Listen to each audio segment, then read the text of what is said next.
Imagine being trapped in a wooden coffin, but instead of resting in peace, you are alive, paralyzed, and exposed to the elements. Your body is smeared with sweet honey, your mouth forced open to swallow more than you can bear, and around you, the buzz of insects becomes a roar. You are not being executed swiftly. You are being fed to death, inch by inch, in the most excruciatingly slow way ever devised by man. This was not a myth whispered in ancient nightmares. It was real. It was called scaphism, one of the most horrifying punishments ever recorded in human history. It did not just kill you, it broke you, slowly, publicly, and with deliberate cruelty. The ancient Persians, known for their military discipline and imperial sophistication, also birthed this monstrous form of torture, and they used it on traitors to send a terrifying message. Survival was not the point, suffering was. But how exactly did scaphism work? Who were its victims? And could anyone endure it without losing their mind long before their life? By the end of this video, you will know the truth, and you might wish you did not. What is scaphism?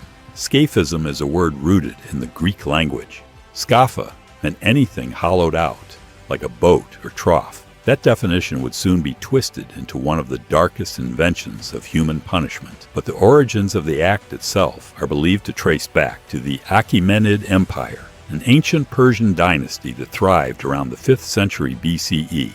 This wasn't just any empire. The Persians ruled vast lands, from modern-day Iran through parts of Africa and Asia. Their culture, military, and governance were highly advanced for the time.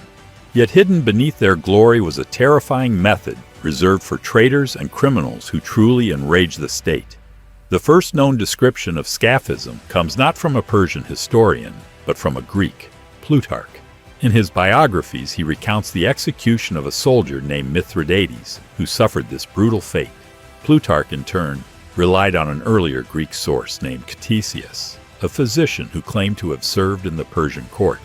Unfortunately, Ctesias was notorious for mixing fact with fiction, which casts a long shadow of doubt over the tale. Still, the vividness of the description and the specific cultural elements suggest there may be a cruel truth behind it. Whether exaggerated or not, the fact that such a method was conceived speaks volumes about the nature of punishment in the ancient world.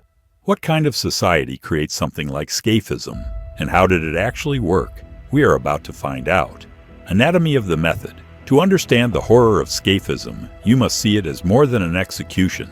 It was a system, a machine built for decay, designed not just to end life, but to unmake a human being layer by layer.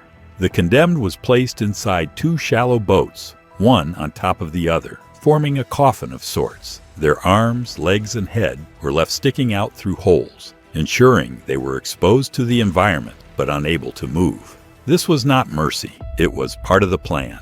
Next came the feeding. Guards would pour a mix of milk and honey down the prisoner's throat, forcing them to drink far beyond what the body could handle. Vomiting and diarrhea followed quickly, but they were not cleaned. In fact, more milk and honey would be dumped directly on their skin, smearing every inch of exposed flesh. To attract insects, under the scorching sun, this sugary paste turned the body into a living buffet. Flies, ants, wasps, and beetles swarmed.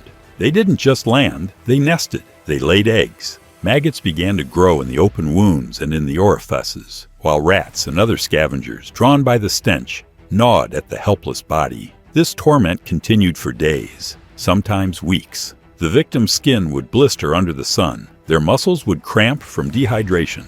Infection set in.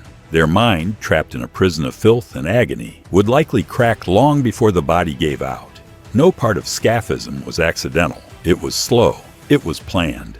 Every detail, from the type of food used to the way the body was restrained, was engineered to prolong pain. Death was not the goal. The goal was to create a spectacle so revolting that no one would dare defy the empire again. And yet someone did. A man whose name would forever be tied to this nightmare. Who was Mithridates, and why was he chosen for such a fate? We'll find out in the next chapter. A case study, Mithridates. Mithridates was not a king or a noble. He was a soldier, a man who served under the command of Artaxerxes II, the king of Persia during a time of intense political unrest. His crime? striking down a fellow warrior, one who happened to be a political opponent of the king. At first, it seemed like Mithridates would be rewarded. After all, he had removed someone the king considered a rival. But in the ruthless world of ancient power, loyalty could be twisted, and truth could be rewritten. The narrative shifted. Mithridates was no longer a loyal servant. He was branded a murderer. And for that, the sentence was scaphism. Plutarch's account of Mithridates' suffering is as vivid as it is terrifying. He describes how the soldier was locked between the boats and force-fed until his bodily functions broke down. Day after day, the feeding continued. Day after day, the insects fed too. His skin split under the sun. The sweet smell of milk and rot drew more scavengers. He cried out. He begged. But no mercy came. This did not end quickly. According to the records, Mithridates lingered for 17 days. 17 days of agony, exposed to the elements, his body devoured alive, his mind unraveling.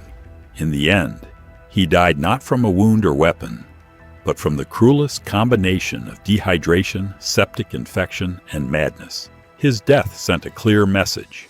No betrayal would be tolerated, and no death would be too cruel for those who crossed the crown. Skepticism and historical debate. As horrifying as the tale of scaphism is, historians have long questioned its authenticity. The primary source for this method of execution is the Greek historian Plutarch, but even he was not an eyewitness. He was writing centuries after the events, relying on the writings of Ctesias, a man known more for drama than accuracy. Ctesias was a Greek physician at the Persian court who often mixed fact with fantasy. His accounts are filled with exotic creatures, exaggerated battles, and unlikely events. While he claimed to have access to royal archives, scholars today doubt much of what he wrote. And when it comes to scaphism, no Persian texts or inscriptions confirm it ever took place. That raises a troubling question. Was this punishment real, or was it propaganda designed to depict the Persians as savage and cruel? Greek and Persian cultures were often at odds, especially during and after the Greco-Persian Wars. It would not be surprising for Greek writers to invent or embellish brutal stories to demonize their enemies. The more horrifying the tale, the more fear and hatred it could spread. Still, even without solid evidence, the story persists. It has been retold for centuries in books, lectures, and media.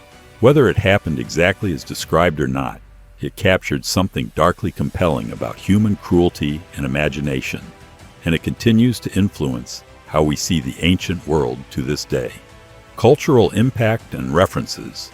Scaphism, despite its questionable origins, has carved a lasting place in the darker corners of human storytelling. Its gruesome details are too vivid to forget, and over time, it has emerged in literature, religion, and even modern entertainment. The punishment is alluded to in the Talmud, one of Judaism's central texts, where it's described in slightly different form, but with the same chilling intent: to prolong suffering through exposure, rot, and insects. Shakespeare himself hinted at such tortures in his plays, using grotesque imagery to convey betrayal and revenge. In recent decades, scaphism has resurfaced in books and documentaries exploring ancient torture. It's been featured in television shows and animations that delve into the macabre. Even online platforms, from horror podcasts to YouTube history channels, have revived interest in it. Because once you hear about scaphism, you cannot easily forget it. Its legacy lies in its uniqueness. Few other punishments are so specific, so deliberately crafted for misery. It embodies a level of cruelty that feels almost fictional, yet remains anchored in historical whispers. But it also begs a haunting question. If you were sentenced to scaphism, could you survive? Could you survive it? To answer this, let's imagine the scenario, step by excruciating step. Your body is immobilized. There's no escape, no shifting position, no way to protect yourself. You're force-fed a mix of milk and honey day after day, far beyond what your digestive system can handle. The result is relentless diarrhea, which pools beneath you and soaks into your skin. Hygiene? Non-existent. Now the insects come. First, the flies, then beetles, ants, Wasps. Maggots begin forming in open sores, burrowing deeper with each passing hour. Flesh rots while you are still alive to feel it. Rats, drawn by the stench of sweetened decay, may bite. They may burrow. Then comes the heat. Under the sun, your skin blisters. The honey acts like a magnifier, baking you slowly. At night, the cold gnaws at your bones. Sleep is rare, and when it comes, it's haunted by pain. Dehydration sets in. Even as you're force-fed liquids, your body expels more than it absorbs. You cannot cry for help. Your mouth is dry, your throat raw, your mind slipping. And the psychological toll? Unimaginable. Surrounded by crawling insects covered in your own waste, you begin to hallucinate. Panic turns to despair. Despair turns to numbness. Eventually, infection overtakes the body. Sepsis shuts down your organs. Not likely. Scaphism was engineered to be unsurvivable.